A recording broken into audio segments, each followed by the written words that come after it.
Nagpatuman ang Samal Island LGU og curfew alang sa mga menor de edad karong Semana Santa. Samtang temporaryong gisiradan ang mga trekking sites sa isla. Ani ang report ni Argil Relator. Gipahigayon ang send-off sa law enforcement ug safety and security agencies alang sa Oplan Semana Santa, agig pagsiguro sa malinawon ug luwas nga pag-obserba sa Semana Santa sa isla Biyernes sa hapon. Dinhi gipahinumdom ni Mayor Al David Uy ang duha ka executive orders nga iyang gipirmahan.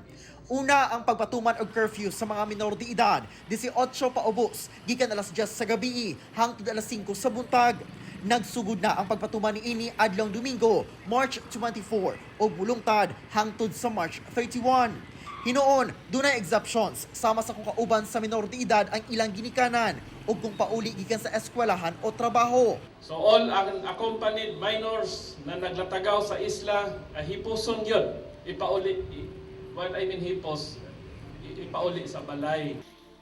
Ikaduha, gipatuman sab sa samang mga adlaw ang temporary closure sa Puting Bato Trail, Labuto Peak ug Angas Peak tungod sa risgo sa grass fire.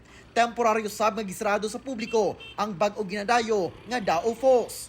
Kay for the past days, we have observed nga daghan kayo ang mga basura nga nagkatag dito o kanang mga gikan sa ato ang mga bisita.